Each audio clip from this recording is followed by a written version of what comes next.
Gracias por seguir en sintonía con nosotros. Esto es Conexión 32 y tenemos nuestro invitado el día de hoy, es candidato, precandidato presidencial del PRM, Luis Abinader. Gracias por honrarnos con su visita. No, gracias aquí. Leila, gracias Miguel, aquí con dos amigos que tengo que venir a este programa a opinar con ustedes.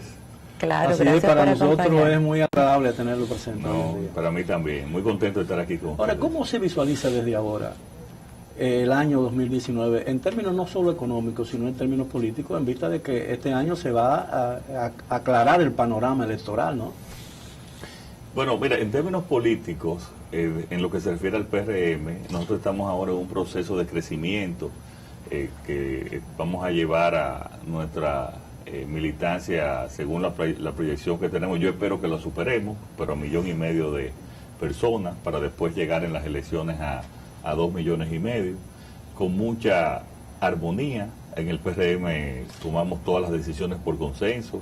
En la dirección ejecutiva, cuando no todos están de acuerdo, pues hacemos un trabajo de convencimiento, donde me convencen a mí, o convencen a Hipólito, convencen a aquel.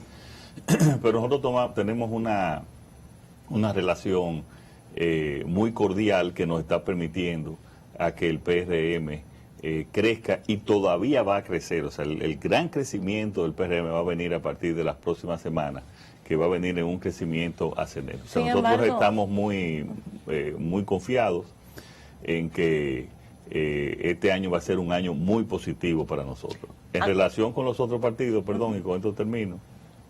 Mira, Miguel, a mí no me gusta, a diferencia de lo que hacen los PLDistas, que se ocupan más del partido nuestro que el de ellos, y por eso están en la situación que está. A mí no me gusta opinar de los otros partidos. Ojalá que resuelvan sus problemas que tienen, sus problemas que lo conoce todo el mundo y que se discuten públicamente, pero ya ese es un problema de ellos. Lo que yo sí te puedo decir, que en relación con el PRM, nosotros tenemos una responsabilidad histórica de presentarle a este país una verdadera alternativa de cambio, y eso es lo que estamos trabajando. A pesar de la armonía que usted cita, lo cierto es que el expresidente Hipólito Mejía ha afirmado que él va a ser el candidato del PRM, y si bien quizás las encuestas al día de hoy no le dan buenos números, la historia de él demuestra que él no es un contrincante que debe ser subestimado, sobre todo cuando él está puesto para eso, y pareciera ser el caso.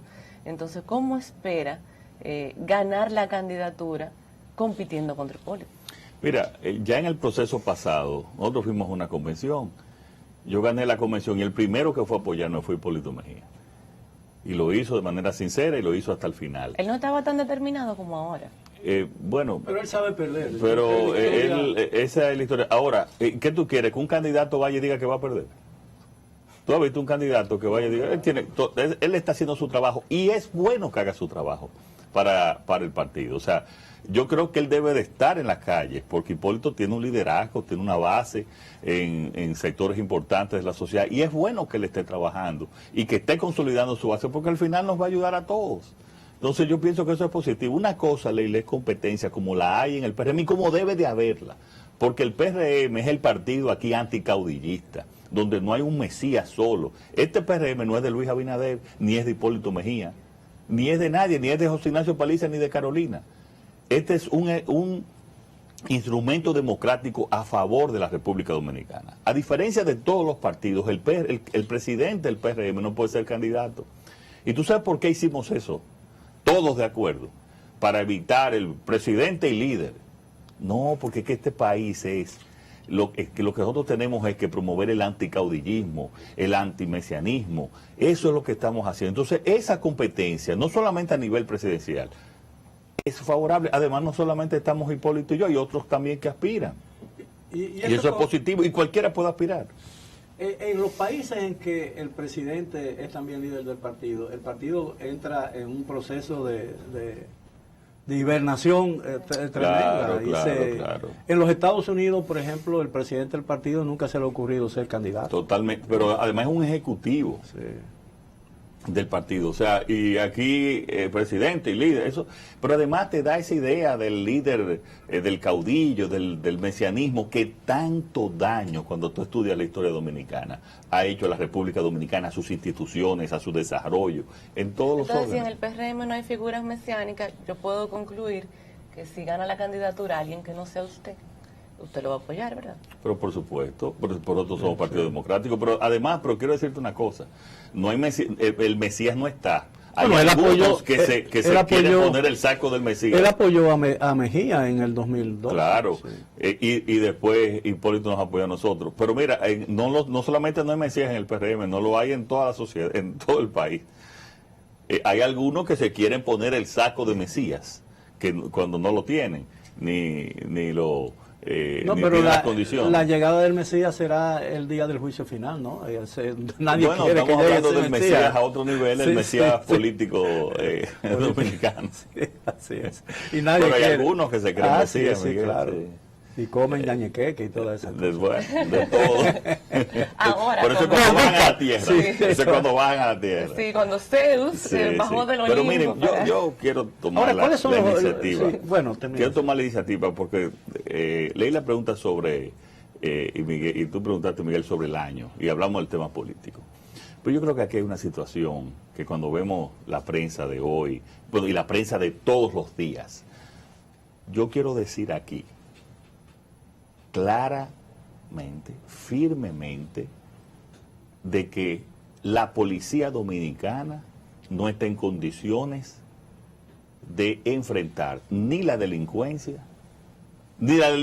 común, ni la delincuencia organizada.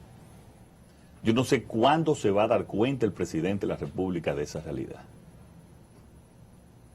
Bueno, y eso es grave. Ayer cambiaron altos mandos. Bueno, pueden cambiar 10 veces, Leila. Sí, pero pueden cambiarlo 10 veces. No hay las condiciones, porque no quiero ser también justo con la policía. No es solamente las condiciones de los policías, es que no le están dando los recursos que necesita esta sociedad para combatir el crimen. No hay un plan. Hay un plan para combatir el crimen en la República Dominicana. Hay un plan, Miguel, para combatir el crimen. No, ahora sí, yo voy a detener. No es que no hay un plan. Nosotros tenemos un plan para combatir el crimen, que lo hizo Rudy Giuliani, que lo hemos readaptado, que incluso ahora en este momento lo estamos readaptando, y que le hemos dicho incluso al gobierno, nosotros se lo entregamos. Vean. ¿Y qué ha dicho el gobierno? Estamos esperando la respuesta desde hace ya 3 años. Increíble, ni siquiera nos han dicho, envíenoslo para estudiarlo. ¿Y qué tiene ese plan de diferente en relación con lo que hay? No, totalmente diferente, porque aquí no ha habido plan. Bueno, es que tiene que haber una transformación de la policía desde el punto de vista de la tecnología. La policía dominicana, todavía está el cabo escribiente, Leila. A ti te roban un carro en Cabrera, en Nagua. El cabo escribiente está todavía en una mascota, señores. Por Dios, eso es lo que está pasando aquí. Ahora, te roban un vehículo en Cabrera, en Nagua, y a la semana que lo saben en Santo Domingo.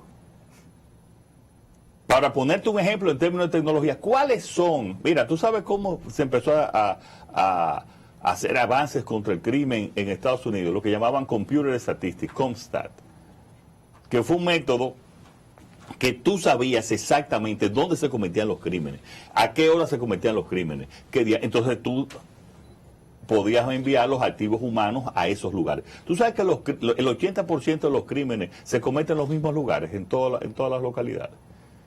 Y la policía ni siquiera manda ni hace un refuerzo en esos lugares donde se cometen esos crímenes. ¿Y si no hay estadística, cómo usted lo sabe? No, yo no digo que porque esa es la forma en que se cometen en toda la parte del mundo. Y además los estudiamos, nosotros sí hicimos estadísticas, y Rudy Giuliani sí lo hizo, estas estadísticas de dónde se hace, lo que ellos no actúan en base a eso. Pero además ese es el patrón en todas las partes del mundo. Ahora, ese es el patrón. A mí me preocupa mucho. Nosotros estamos en el siglo XIX en términos de la lucha contra la policía. A mí me preocupa mucho la pérdida de autoridad de la policía. Por ejemplo, todos los días, exactamente todos los días, en las redes aparecen imágenes, se ven imágenes que se hacen virales de personas discutiendo con la autoridad que no lo respetan, e incluso se han dado casos en que ciudadanos golpean a la policía. Yo creo que eso es una tendencia sumamente peligrosa que va a conducir a un régimen de fuerza y le tengo mucho miedo a eso. Y yo bueno, creo pero que hoy en uno de los titulares, los agroempresarios de Moca están ya creando sí, bandas, sí, o sea, lo que estamos los creando, paramilitares. que estamos creando bandas paramilitares o parapoliciales para controlar la delincuencia debido a eso. Los o sea, avícolas, sí. debido Wow. a que, señores, pero este es el mismo problema. Si tú no haces una reforma general de la policía, Miguel, la gente no le va a tener el respeto. Lo primero que tú tienes que empezar es, y yo lo decía desde la campaña pasada, pagarle $500 mínimo a los rasos, o sea, es el salario mínimo. Claro, y eso va a ir incrementando hasta el general, reduciendo obviamente la cantidad de generales y de coroneles en términos de número, pero en términos de servicios que estén más en la lucha contra la delincuencia. Es toda una reforma que tú tienes que hacer, porque es que tú tienes que llevar a que activos, los mejores activos de la sociedad, como pasa en otros países, vayan a la policía. Ahora mismo, a la policía va el que no encuentra trabajo en ningún sitio.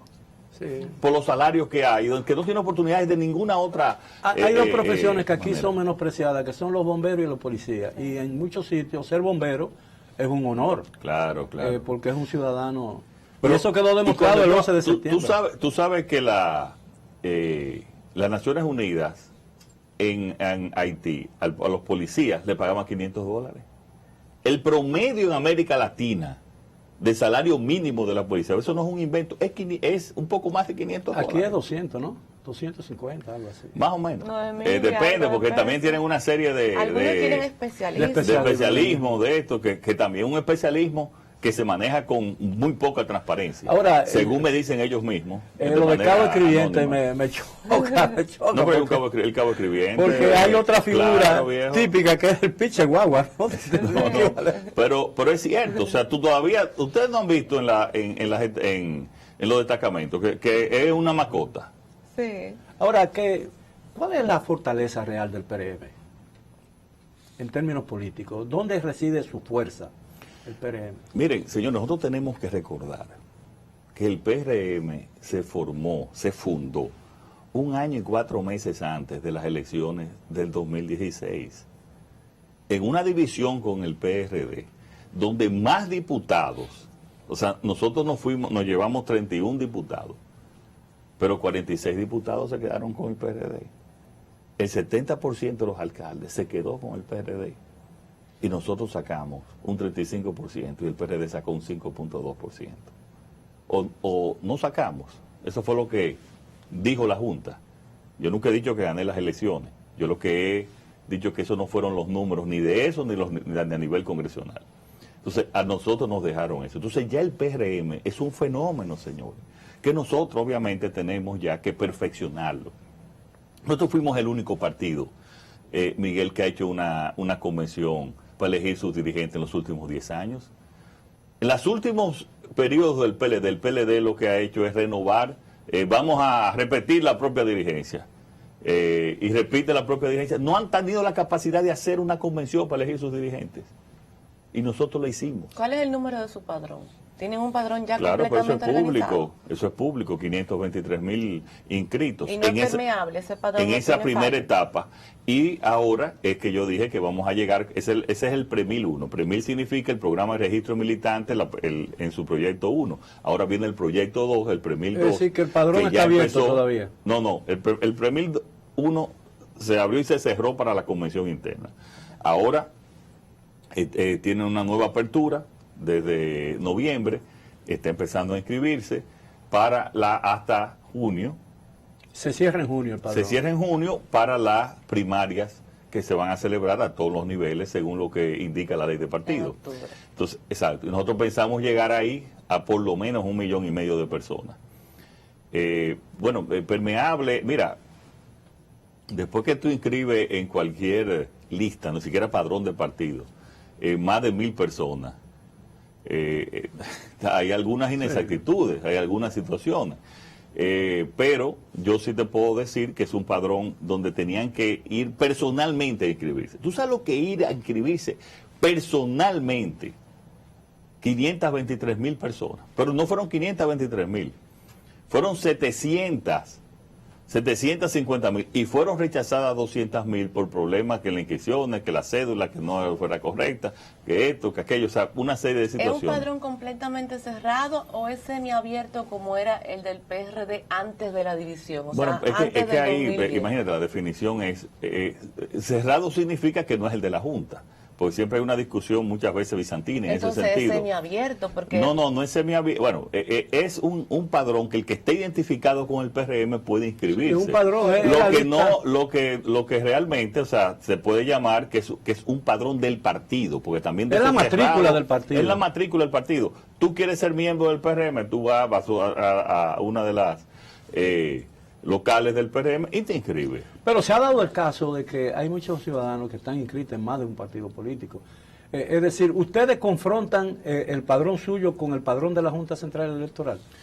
Sí, pero de la Junta está todo el mundo en el padrón de la Junta. No, quiero decir de los sí, padrones lo que pasa, Miguel, también es que hay gente que estaba en un partido y después decide no seguir en ese partido y se inscribe. Entonces, ¿qué va a pasar ahora también? Los únicos que van a hacer una convención, unas primarias con el padrón de un padrón de su partido somos nosotros. Los demás partidos la van a hacer con el padrón de la Junta Central Electoral. Ahora, lo que yo quería preguntarle es si ustedes verían bien, por ejemplo, que la Junta Central Electoral compartiera los padrones particulares de los partidos. O eso se prestaría a mucho chanchullo, como se dice en política. Es decir, yo tengo que tenemos que ver en un momento, cuando recuerden que las primarias van a ser simultáneas. Sí. Entonces, con la diferencia de que en el caso nuestro, para tú votar por los candidatos del PRM, tienes que estar inscrito en el PRM, para tú votar por los candidatos de los demás partidos, solamente tienes que tener tu cédula. Ir y ya. Sí.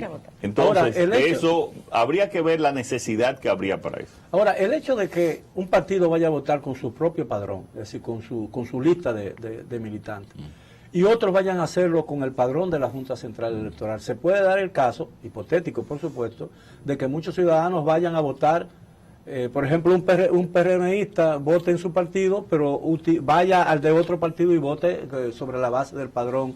No, pues tú puedes votar una sola vez. Bueno, pero ¿cómo usted sabe? ¿Cómo no, sabe? porque es que eso ya eso está dentro de las regulaciones que tiene la Junta. O sea, usted va y ya se va a inscribir en el padrón. O sea, el padrón de la Junta, entonces lo van a mandar a votar o al partido que usted desee. ¿Hay tecnología para asegurar eso? Bueno, sí, claro, porque es lo mismo que podría hacer en las elecciones, que la gente no vote dos veces. Pero mire, es el mismo, lo que le quiero sistema. decir, don Luis, es el siguiente. Yo no estoy inscrito en ningún partido político. Quítemelo de don.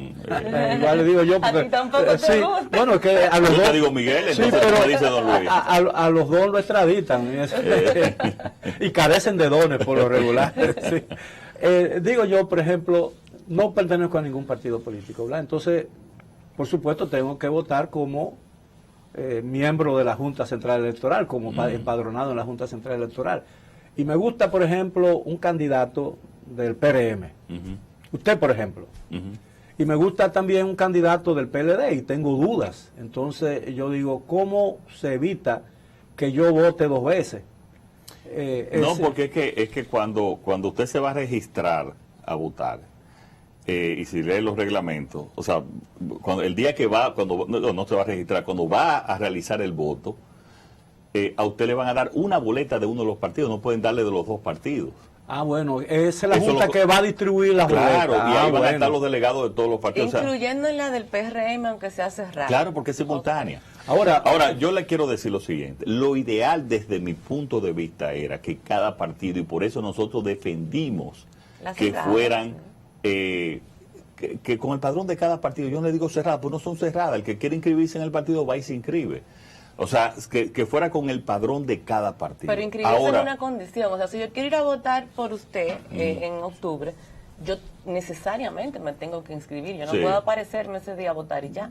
No, para en el caso nuestro tiene que haberte inscrito previamente. Pero, ¿qué es lo que pasa? Según la Constitución y todos los abogados dijeron, no se le podía imponer a ningún partido el método ni la forma en que debían de elegirse. Entonces, por eso fue que nosotros dijimos, al país le es importante la ley de partido. No toda la ley es como yo la quiera dibujar, ni como yo la quiera pintar, ni como yo piense que es el interés. Y hay que respetar también la Constitución. Y esos mismos que decían que en la Constitución no se le podía imponer una fórmula, sino que fuera la decisión del partido. Entonces también estuvieron en contra. Entonces al final nosotros decidimos y nos mantuvimos coherentes como nosotros decíamos del principio, que fuera con un padrón cerrado y que cada partido decidiera. Ahora, y cada partido, el PLD, decidió que fuera con el padrón abierto. Ahora, se ha puesto esa decisión... O el padrón de la Junta. Se ha puesto esa decisión de la fragilidad de una eventual coalición de partidos de oposición, en el caso hipotético de que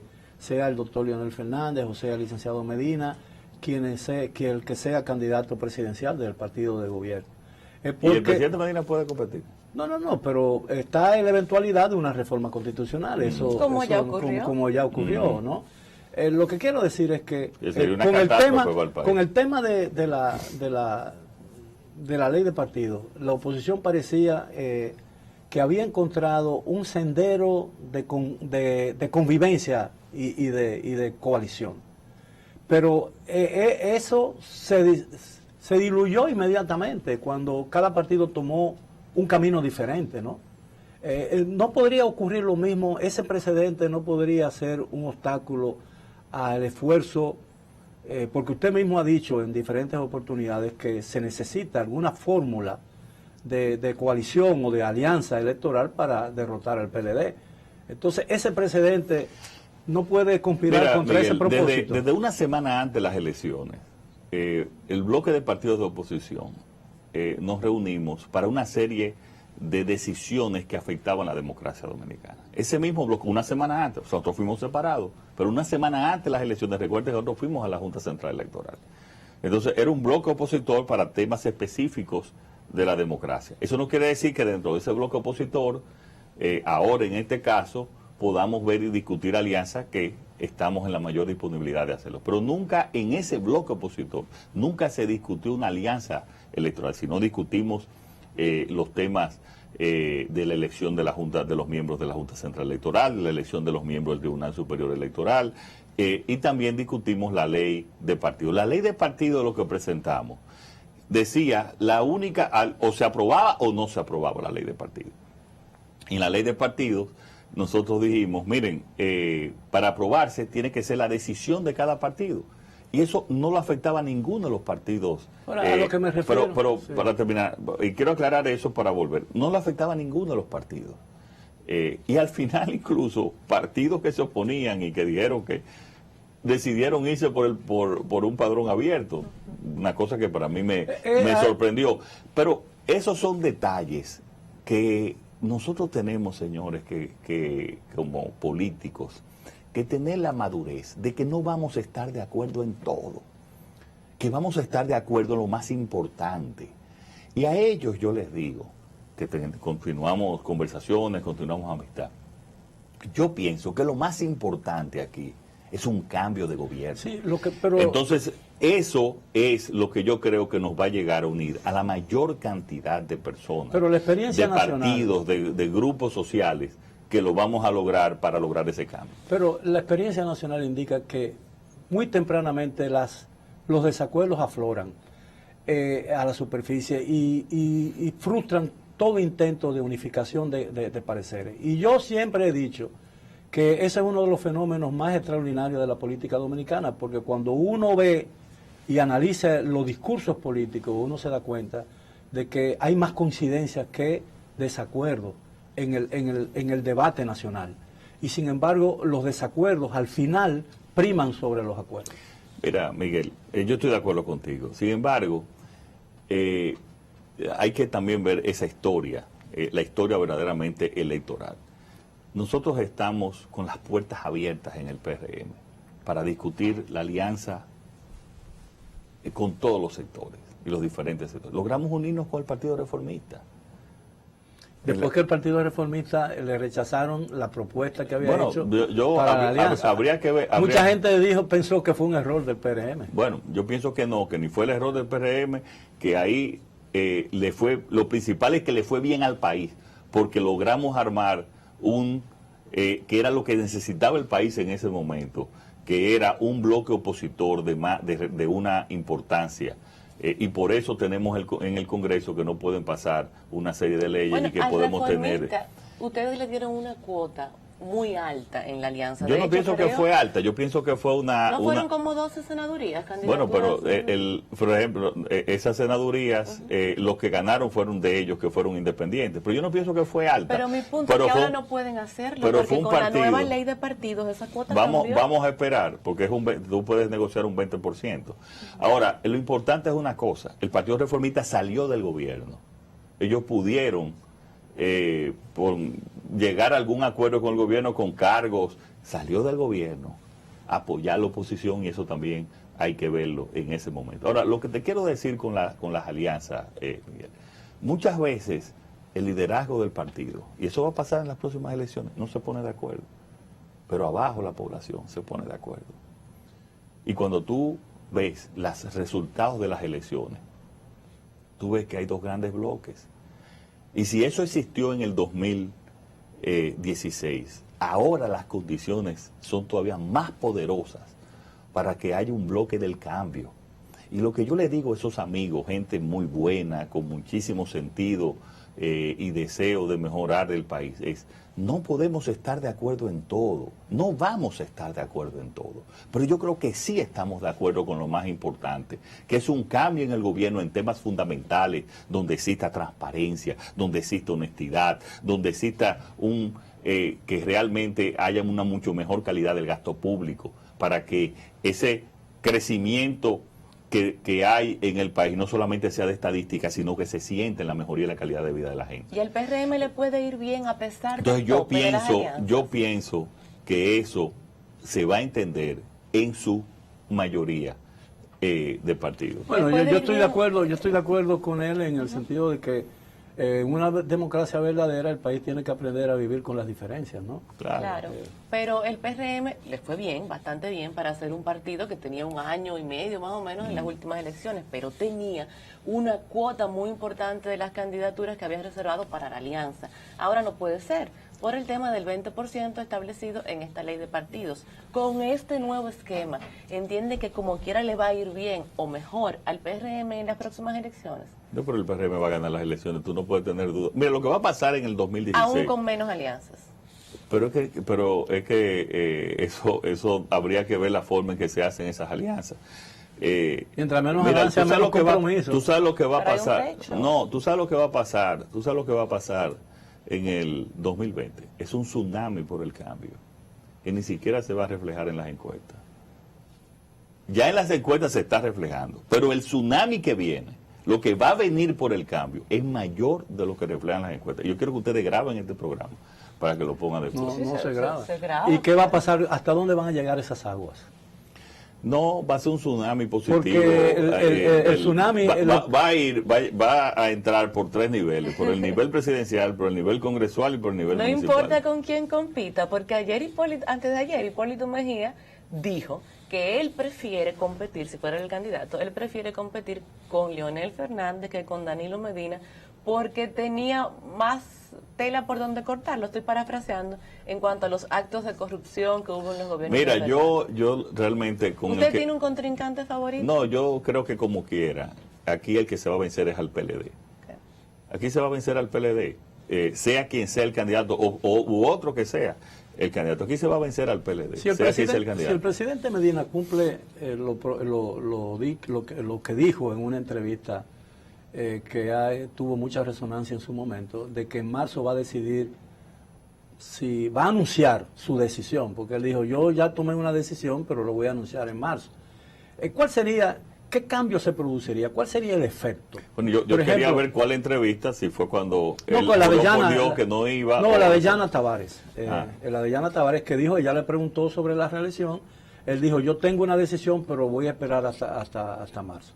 El presidente ha dicho que, a diferencia de muchos políticos que tienen lo que él llama una mecha corta, es decir, que actúan, quiso decir con eso, que actúan irreflexiblemente y que toman decisiones muy apresuradas, que él tiene una mecha larga. Y evidentemente esa mecha es larga, porque mucha gente está desesperada por saber cuál va a ser la decisión que va a anunciar el presidente. En el caso eventual, y es para uno tener una idea de cómo visualiza la oposición más importante, porque el PRM es el partido más importante de oposición, sin lugar a dudas. Es decir, en el caso eventual de que el presidente diga: voy a intentar una reforma de la Constitución para postularme nuevamente, porque tengo ese derecho. Un ejemplo, ¿cuál sería el efecto? Derecho no tiene ese deseo. Bueno, pero él puede decir el derecho, sí. Yo no le voy a quitar eso, porque ¿cuál sería el efecto que eso tendría, no solo en la oposición, sino en el ambiente político nacional? Mira, yo primero quiero decir lo siguiente, quizá lo que digo muchos dirán, y muchos lo dicen cuando lo digo privadamente, que es una ingenuidad. Yo todavía pienso que yo tengo muchas diferencias con el presidente Danilo Medina en su forma de gobernar, en su forma de actuar. Pero ustedes son amigos. No personales, no tengo ninguna enemistad personal, ni con él ni con ningún político dominicano. Yo mantengo siempre los temas, las diferencias de tipo política, pero no de términos personales. Yo tengo con él una amistad y con su familia mucho respeto. Ahora bien, yo todavía pienso que él está jugando por temas internos, pero que a él le va a salir una parte de su ser, como yo creo que tiene un sentido patriótico, y va a reaccionar como tiene que reaccionar para bien de la democracia, y diciendo que él va a respetar la Constitución. Yo tengo fe todavía en que eso va a pasar. Yo lo he dicho, lo voy a repetir aquí, yo pienso que lo peor que le puede pasar a él y al país es ni siquiera una reelección, que no va a pasar, pero lo peor que le puede pasar al país es un intento de repostulación. Sí, pero eso va a desestabilizar el sistema político dominicano. A lo que me refiero es que supongo que como estrategas, sus estrategas políticos tienen que tener dos planes, ¿no? Usted tiene que tener una campaña diseñando... Yo no avanzo hipótesis ni eventualidades. Cuando eso venga, ustedes me invitan de nuevo al programa y además ustedes van a saber perfectamente lo que va a hacer el PRM. Pero a ustedes les conviene como estrategia pensando, porque el divide y vencerás. Es lógico que dentro del PLD hay dos grandes fuerzas, el danilismo y el leonelismo. Incluso hay algunos de los leonelistas que han dicho, si el presidente intenta una nueva reelección, pues formamos tienda aparte. Eso no está confirmado, pero bueno. Pero ahí aplica el divide y vencerá. Si él dice que va a buscar una nueva reelección, entonces el PLD se divide. Sí, no le conviene a ustedes que el PLD se divide. Pero te voy a decir, hay mucha gente que tiene esa tesis de que convendría porque se dividiría formalmente el PLD. Lo único, Leila, ¿tú sabes a quién no le conviene? Al país. Entonces nosotros tenemos que actuar como estadistas por encima de nuestras decisiones políticas. Y eso sería fatal para la institucionalidad y el sistema político dominicano. Ahora, hay muchas formas de interpretar la Constitución, y no en el caso suyo. Por ejemplo, hoy sale en la prensa una declaración del expresidente Leonel Fernández, que ha sido 3 veces presidente de la República. Dice que su empeño mayor es luchar para que se preserve la Constitución, porque la Constitución es muy clara en lo que tiene que ver con la fijación de los límites del ejercicio del poder. Todo el mundo está de acuerdo aquí que el ejercicio del poder tiene que tener un límite, ¿no? Porque si no, son presidencias vitalicias. Pero que venga en labios de alguien que ha sido 3 veces presidente y que aspira a otros 2 periodos, resulta un poco... No, mucho más. Bueno, hasta el 2044. Bueno, pero por lo menos si él resulta electo, ¿no?, del presidente, puede optar por la reforma. Y evidentemente lo que se hizo, yo soy de lo que cree que lo que se hizo en el 2005 no fue más que restituir lo que se había prohibido en el 2010, que no tenía otro sentido que prolongar la carrera presidencial de un líder político cuya carrera terminaba en el 2012. Por eso yo digo en el 2010. Sí, la reforma del 2010. Sí, usted dice 2005, en el 2010. En el 2010. La reforma del 2010 tenía el propósito evidente de prolongar. Penosamente, todas las constituciones que se han modificado la han hecho no para beneficio del país, sino para beneficio político del presidente del turno. Y esa ha sido la tragedia, y tú conoces muy bien la historia dominicana, Miguel, esa ha sido la tragedia de la República Dominicana. Hay muchísimas tesis, inclusive la de José Francisco Peña Gómez, que te dice y te hace un recuento histórico en ese sentido. Esa es la tragedia dominicana de su democracia, de su desarrollo, Recuérdate el libro Los Responsables de Víctor Medina Bene, cuando le atribuye a ese intento de expansión, a la interpretación de la Constitución. Aquí hay algunos juristas interpretando la Constitución de ahora. Yo creo que es bueno que lean esos libros.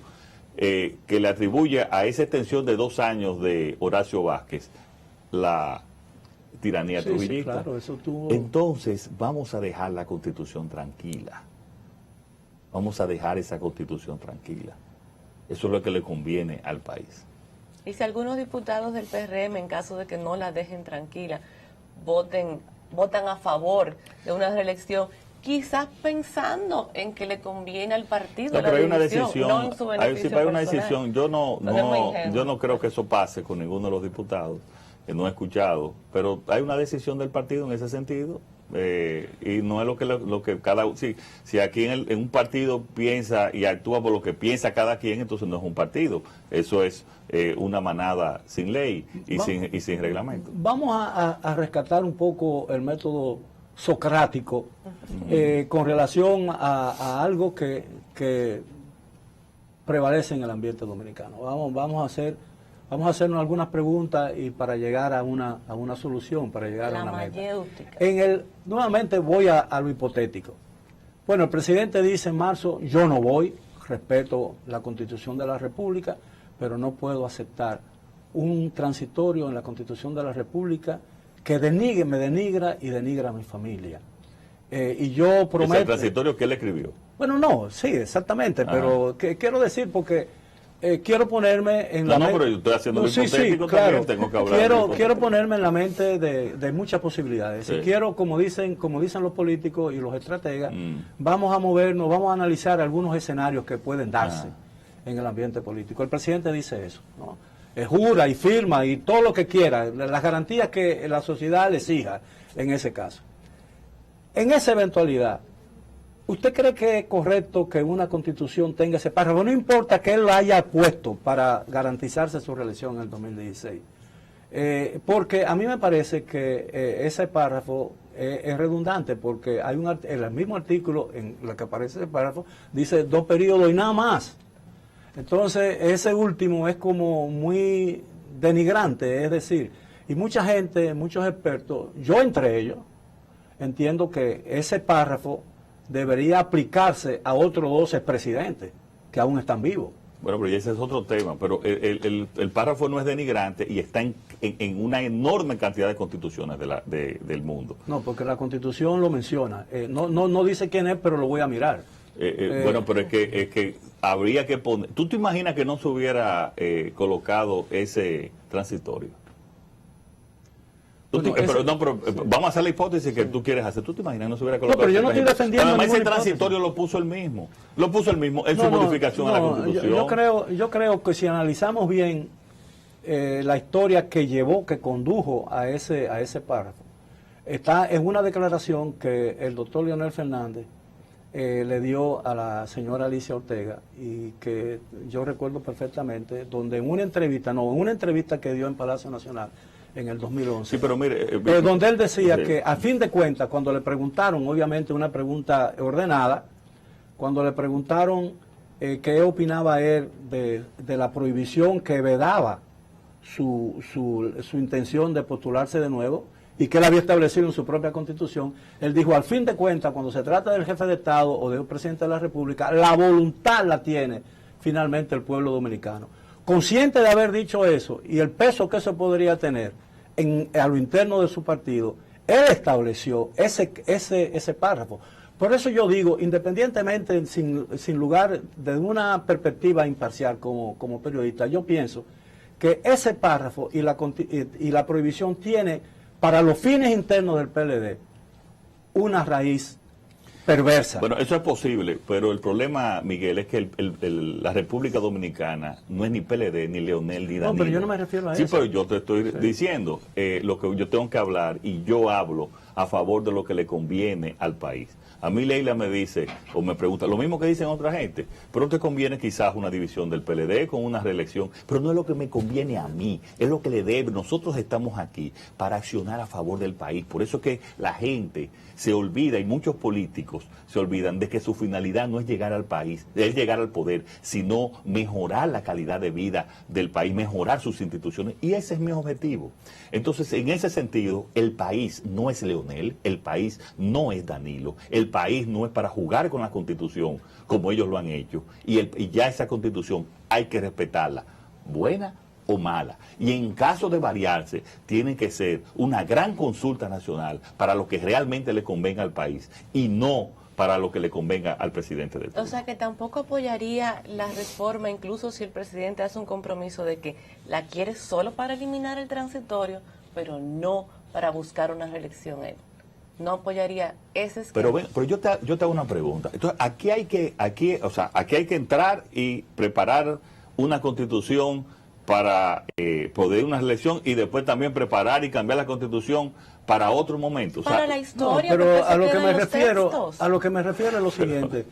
Como dicen Tanibor, a lo que me refiero es lo siguiente. El párrafo transitorio tiene una sola finalidad: evitar que el presidente en ejercicio pueda optar por un tercer mandato.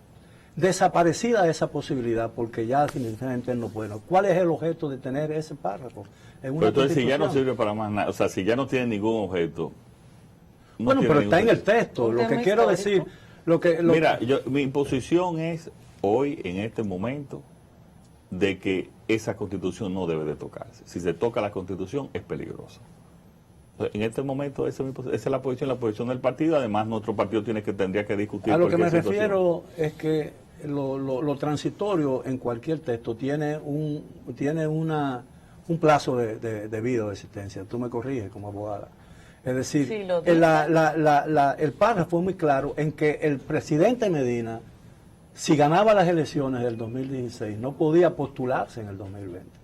Ya él no se puede postular. Un ejemplo, ¿no? Que él diga, no, renuncio, y si tengo que firmar ante el Papa, cualquier cosa que sea de una garantía es suficiente. Ya ese párrafo, bueno, pero ese párrafo ya no tendría sentido. A eso es a lo que me refiero. No, y él puede decir, yo, para mí, para mi familia, y no estoy defendiendo eso, a mí me es irrelevante que se quede o no se quede. Yo creo que estamos en una discusión, si es irrelevante esa parte. No, pero lo que quiero decir es que posiblemente la existencia de ese párrafo puede tener una influencia en la decisión que se tome.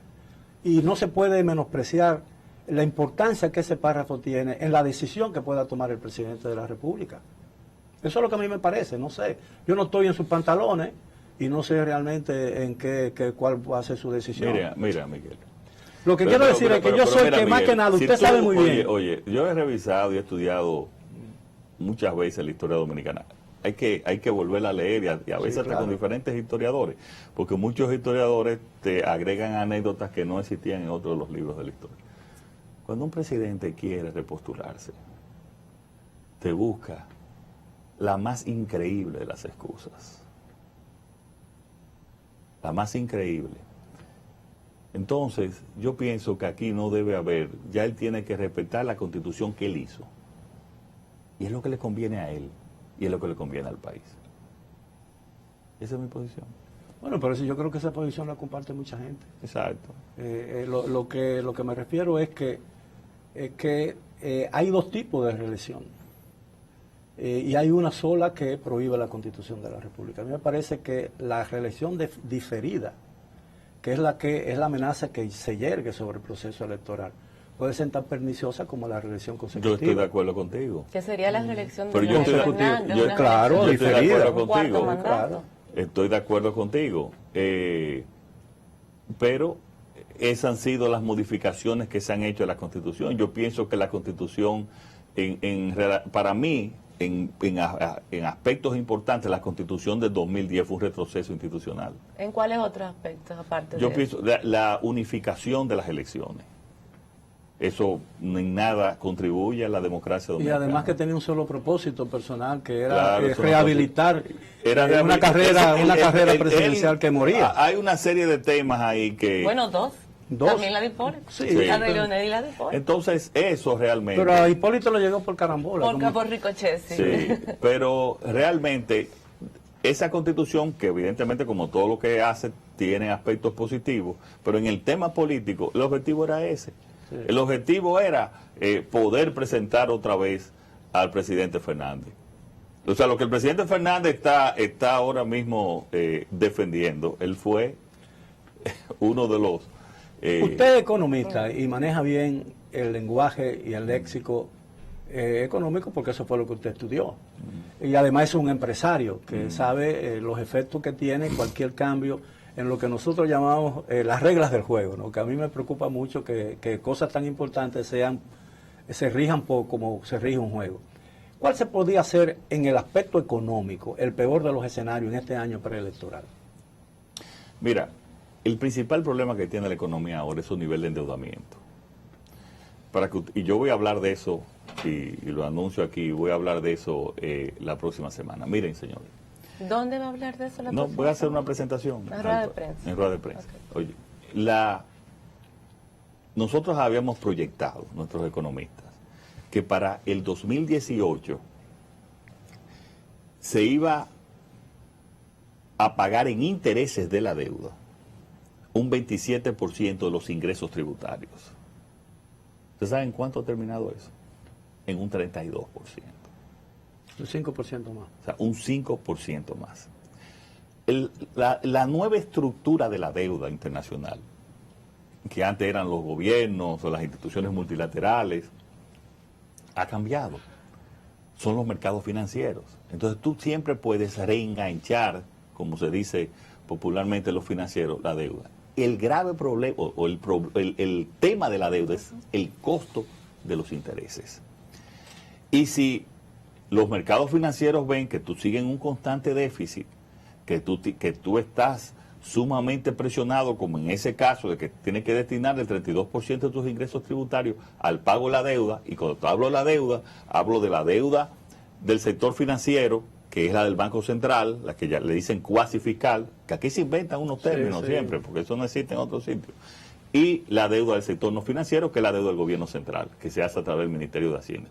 Con una situación de que cuando vienen a hacer deuda, entonces compiten entre el Ministerio de Hacienda y en la gobernación del Banco Central, lo que hace que suba los intereses, porque no hay una unidad en el equipo económico el actual gobierno. Entonces, para mí... pero eso garantiza la independencia del banco, ¿no? No, eso no tiene que ver absolutamente nada con la independencia del Banco Central. En todos los gobiernos, de los gobiernos solamente hay una institución que toma deuda. Y eso incluso Miguel Seara ha escrito sobre eso. Dice que en este país todo es especial, porque en vez de un padre de la patria hay 3. En vez de una virgen hay 2. Sí. Y en vez del Ministerio de Hacienda que debe tomar deuda, entonces hay 2 organismos que toman deuda. Entonces, eso es improcedente totalmente. Que el Banco Central tome deuda y también lo haga el Ministerio de Hacienda. Entonces, el tema es el siguiente. Eso no tiene que ver absolutamente nada con la independencia. La independencia del Banco Central tiene que ver con la política monetaria. Sí, pero y eso es para atajar, política monetaria. Para atajar la tasa, mantener la tasa, ¿no? No, eso no es para mantener la tasa. Lo que pasa es que cuando la crisis bancaria... se dejaron unos certificados por 72 mil millones de pesos y eso anda por 600 mil ahora. Cuando esos certificados pudieron plenamente y estaba la ley de capitalización del Banco Central para irlo eliminando en un periodo y no se ha cumplido la ley de capitalización del Banco Central. ¿Cómo sería un gobierno suyo? Entonces, partiendo de tener esa ley. Sí, pero déjame decirte, eso realmente es un tema grave.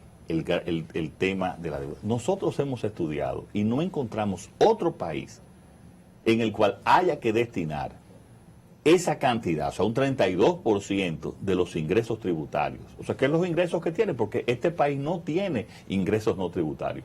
Ya no tiene el CEA, ya no tiene ninguna otra institución. Entonces, a nosotros, ¿sabes cuáles son los últimos chelitos de ingresos no tributarios? La refinería y el Banco Central. Y el Banco de Reservas, perdón. Los ingresos los ingresos de la generadora. Pero eso apenas te llega a 4 mil millones de pesos, que es irrelevante. Entonces, eso es grave, gravísimo. Y por eso entonces hay una tendencia a que la tasa de interés de nuestra deuda suba. Y por tanto, entonces nosotros estamos tomando deuda para pagar intereses, lo que es un esquema Ponzi. Así cualquiera tiene un crecimiento económico. Como pagar Tomando deuda, claro, exacto. Vamos a ponerlo así que la gente lo entiende. Tú vas a un cash machine, tú vas por la Mastercard con un dinero para pagar entonces la Visa. Pagar una tarjeta de crédito con otra tarjeta. Oye, Miguel y Leila, ¿tú sabes cuál es ese porciento en Grecia cuando la enorme crisis de deuda de Grecia? Un 21%. Y nosotros tenemos un 32% hoy. La diferencia es que Grecia tenía que responder ante el Bundesbank, o el Banco Central de Alemania, que le tenía, y por eso creó la crisis, y nosotros no tenemos nadie que nos controle, porque ni siquiera tenemos acuerdo con el Fondo Monetario Internacional. Aquí no solo no hay crisis, aquí nos han elogiado organismos internacionales como la CEPAL por nuestra economía, y si bien han hecho la salvedad de la deuda, la proyección para el año pero fíjate, cuando hay abundancia de dinero, esa la crisis no se ve. La crisis se ve cuando viene el tema del pago. Y si tú tomas más prestado, y no es así ya. En Fondo Monetario, el Banco Mundial, la último informe del Fondo Monetario, que siempre son muy diplomáticos, en la forma de actuar, en la forma de decir las cosas, advirtieron claramente sobre el tema de la deuda. Y además, te voy a llevar a historia. ¿Tú sabes quién le dieron el país del mejor desempeño económico un año antes de la crisis de Grecia, de Grecia, en Europa, a Grecia? ¿Quién se lo dio? El Fondo Monetario Internacional. Le dio el país del mejor desempeño económico. Entonces, eso es gravísimo. Y te lo estoy diciendo y es la opinión no solamente de nosotros, es la opinión de todo el empresariado. Ese es el principal problema. Oye, Miguel, aquí con dinero cualquiera es bueno. Ahora, y con cualquiera, cogiendo prestado, cualquiera es un excelente gobernante. Como dice, cualquiera te lleva. Más poco está creciendo el país. Estudiando cualquiera pasa, ¿no? Oye, está creciendo el país. Y entonces tú también con el manejo de la... Aquí no hay estabilidad, quiero decir esto para que esté claro como economista, aquí no hay estabilidad macroeconómica, aquí hay una estabilidad de la tasa de cambio, son dos cosas diferentes. Ahora, yo gano la presidencia de la República, gano la presidencia de la República, me enfrento al problema de la deuda. ¿Qué puedo hacer? No, muy claramente. Primero, yo te voy a decir en términos generales. Tengo que pagar. Tú tienes que mejorar la calidad del gasto público. Que volver a mi pregunta, ¿cómo lo haría diferente? Sí, pero ahí te lo voy a decir. Tú tienes que mejorar la calidad del gasto público. Nosotros determinamos en las elecciones pasadas que había entre corrupción y despilfarro 100.000 millones de pesos. Nos dijeron locos, que fuéramos a la economía. Pero sucede que el BID determinó que no era eso, que eran 160.000 millones de pesos que se iban en despilfarro. Más el gasto tributario, que son las excepciones. No, de eso ya es aparte. Bueno, eso es un 8% del PIB. Sí, pero eso ya es aparte. Entonces, ¿qué es lo que nosotros pensamos? Nosotros pensamos que tú no puedes hacer un shock en la economía. Tú tienes que hacer un gran pacto económico con todos los sectores de este país para llevar ese nivel de la deuda en 12 o 15 años a niveles aceptables. ¿Y qué tú tienes que hacer? No tomar, si tú vas a pagar 2.500, tienes que pagar 2.500, 3.000 millones de dólares. Tú lo pagas, lo vuelves y lo tomas, pero con el crecimiento de la economía, eso va a ir disminuyendo en términos relativos. ¿Y eso no es lo que está haciendo el gobierno? Pero absolutamente lo contrario. Está tomando prestado por encima del crecimiento de la economía. Pero peor, tiene un déficit primario. ¿Qué quiere decir eso? Que está gastando, o sea, en sueldos, en los cargos fijos, que son los sueldos, salarios, intereses, los ingresos tributarios están por debajo de las cargas fijas del gobierno contando los intereses. O sea que nosotros estamos tomando prestado, como dije anteriormente, para pagar intereses. Entonces, lo primero que tú tienes que hacer ante los organismos internacionales y ante los mercados financieros es decir, mire, ya yo tengo un equilibrio en el sector primario. O sea, nosotros estamos pagando con los ingresos tributarios, los sueldos y salarios y los intereses. Por lo tanto, usted tiene que bajarme la tasa de interés, porque ya yo estoy camino a mejorar y a estabilizar nuestra economía. O sea, es una serie de medidas que tienen que tomarse, que no la ha tomado, y es la irresponsabilidad más grande de los gobiernos del PLD. Una barbaridad, señores, lo que están llevando a la economía dominicana. Pero ¿cómo un deudor le puede decir a un acreedor que usted tiene que bajarme la tasa de interés porque yo le estoy pagando? No, yo no estoy diciendo eso. Yo digo que en los mercados financieros tú tomas deuda todos los años. Tú pagas y tomas deuda, lo que se llama reenganchar la deuda. Sí. Cuando tú le dices, mira, ya yo no tengo déficit primario, yo tengo un equilibrio en el sector primario. Entonces, ¿qué tú tienes que hacer? Hay algo positivo, que es que hay una gran abundancia de capitales en los mercados internacionales. Entonces yo puedo decir, miren, yo me estoy ya corrigiendo, estoy mejorando en cuanto a mi situación fiscal. Entonces, en ese sentido, yo voy a colocar, en vez de pagarme a 6,5, yo voy a colocarlo a 5%. La nueva deuda. La nueva deuda, obviamente, tú no puedes cambiar la vieja deuda, pero esa nueva deuda te va bajando. ¿Tú sabes cuál es el promedio de la deuda dominicana, los intereses? Entre pesos y dólares, 8,5.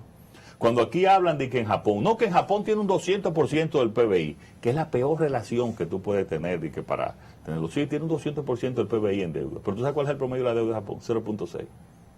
No, y el aparato productivo también. No, pero además 0.6, con una presión fiscal que es 3 veces la de nosotros. O sea, que ellos recaudan mucho más de su economía que nosotros. Y lo otro que tenemos que hacer es una reforma tributaria. Reforma fiscal, perdón. Fiscal quiere decir tributaria y del gasto público. O sea, mejorar. Aquí lo peor que hay es la calidad del gasto público.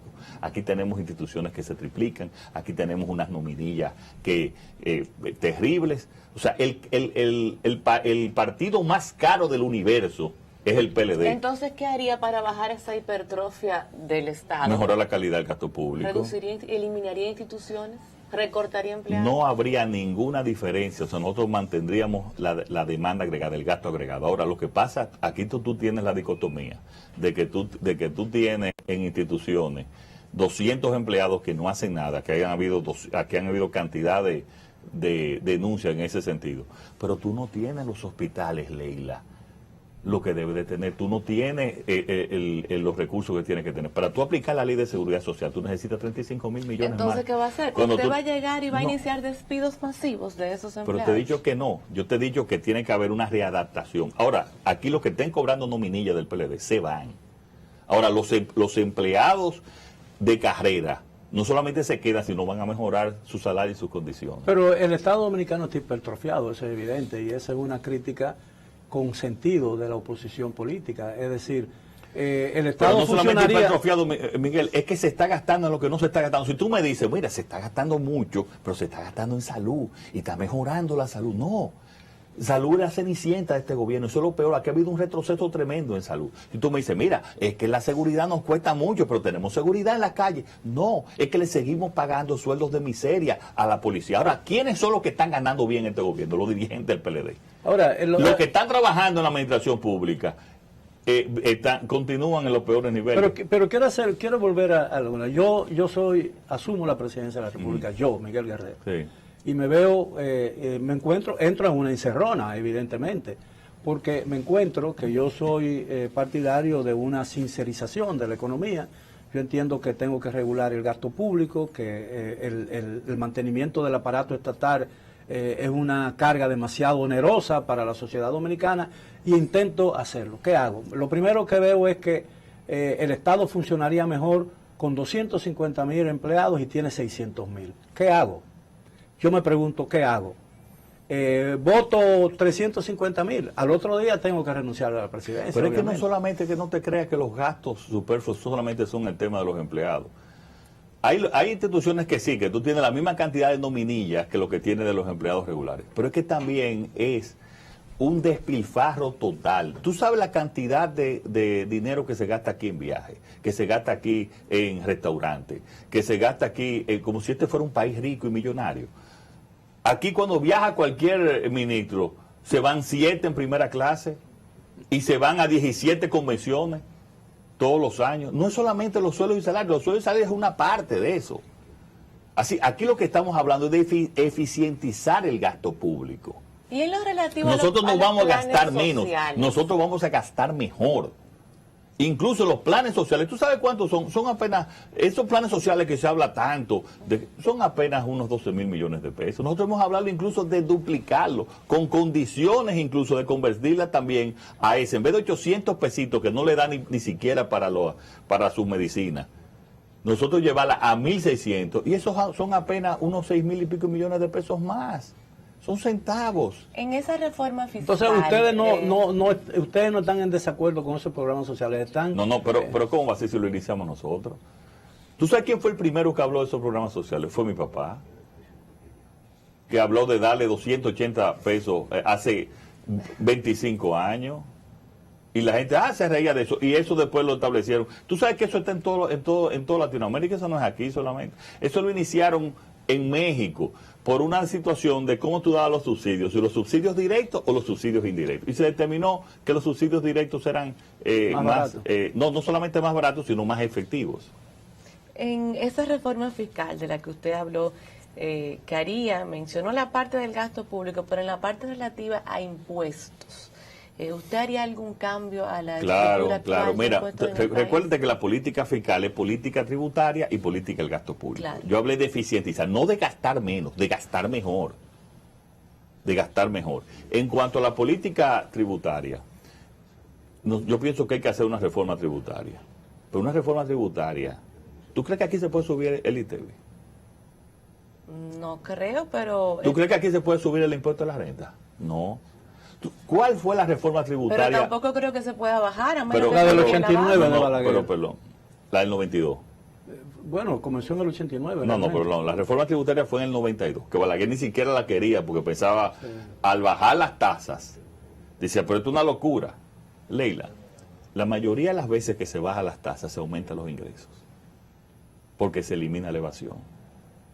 La reforma tributaria que tiene que venir aquí es de disminución de las tasas, y va a aumentar los ingresos. Pero ampliando la base imponible, en el caso del ITEVIS, por ejemplo. En algunas partes del ITEVIS se puede aumentar la base, pero principalmente cuando tú disminuyes las tasas, está demostrado que mucho más personas, mucho más participantes entran a la formalidad. Pero usted va a variar... con la mitad del país, la mitad de la población informal.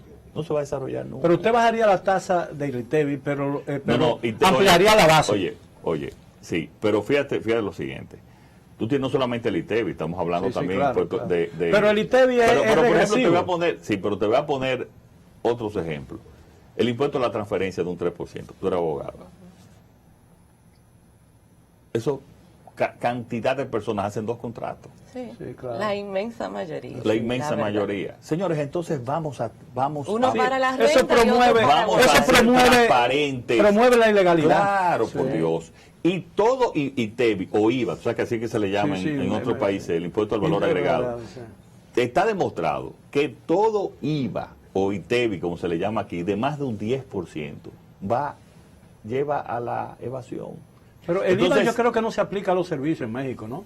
Bueno, eso depende de cada país tiene su posición. Pero lo que quiero decir es que nosotros vamos a presentar también una propuesta de reforma tributaria, donde va a ser bajando las tasas para aumentar los ingresos. Bajando las tasas sin ampliarlo, o sea, bueno, apostando a la teoría de que bajando las tasas la gente tributa más. Oye, pero la teoría no. La tesis, sí. La tesis que se ha demostrado. Es posible que haya que aumentar la base en algunas partes, eliminar algunos incentivos también. Y exenciones. Lo mismo, incentivos y exenciones. Pero eliminarlos algunos, pero básicamente, señores, aquí, y simplificar el código. Eso es la otra cosa. ¿Cuál código? El código tributario. ¿Y el laboral? Sí, bueno, ya ese es otro tema que se tiene, que creo que se está trabajando. Pero simplificar el código tributario. Es un código que cada vez se ha puesto. La supuesta, después de la verdadera reforma del 92, han habido 9 parches tributarios que lo que han hecho es complicar. Sí. Y cada una de esas resoluciones a la DGI todavía complica más el código tributario. Entonces, eso es lo que se busca. E incluso hay estudios de que bajando las tasas se aumenta la presión fiscal en un 3%. Entonces lo subiríamos a un 17%. O un 18%, yo creo que ahora está en un 15%. Sí. Hay un tema que no quiero que terminemos la entrevista sin saber su posición detallada, porque cada año noto que para la población es más importante, y me refiero al tema migratorio, el derecho migratorio, específicamente a las relaciones de República Dominicana con Haití. ¿Cuál es la posición de Luis Abinader y qué haría diferente en un gobierno suyo? Lo primero, mira, aquí no hay una política exterior en relación con Haití.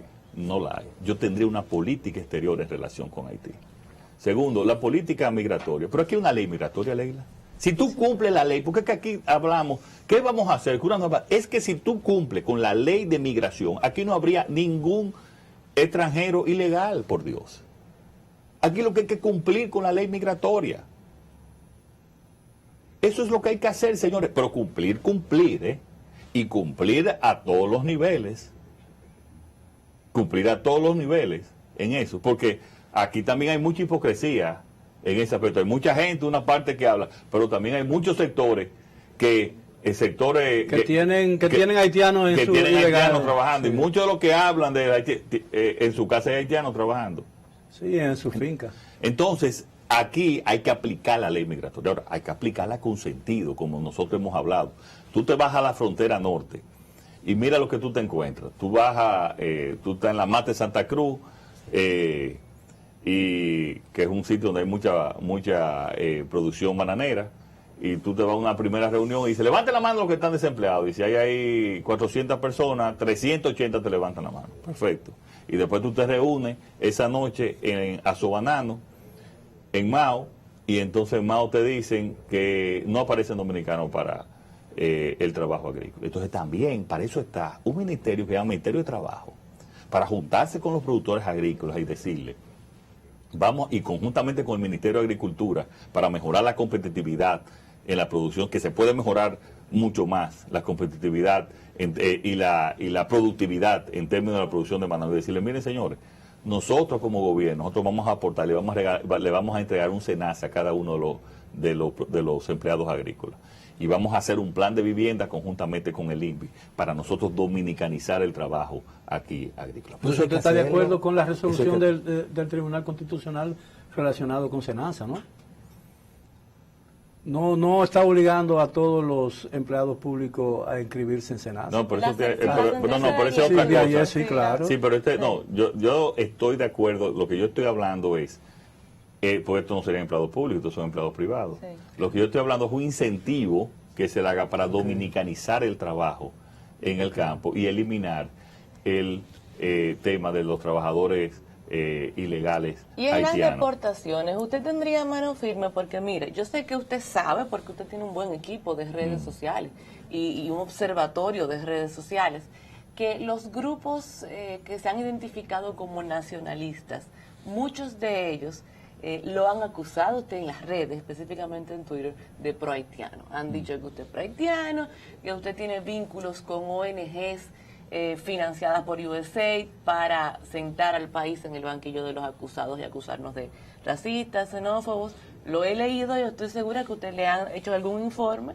y lo sabe. Bueno, y tú te llevas lo que dicen las redes sociales, Leila. Sí, pero no son personas, no son personas. Pero eso es un disparate, porque yo no tengo ninguna relación. Son representantes de grupos nacionalistas identificados. Bueno, pero no, identificados no. Grupo nacionalista aquí, nadie es más nacionalista que yo, y nadie es más patriota que yo. Entonces lo que quiero que me digan. Sí, pero ¿qué eso, haría usted con las deportaciones? Pero es que está la ley de migración. Yo lo invito a ellos a que lean la ley de migración. Y muchos de esos nacionalistas han sido directores de migración y han fracasado. Muchos de esos nacionalistas han sido directores de migración y han fracasado.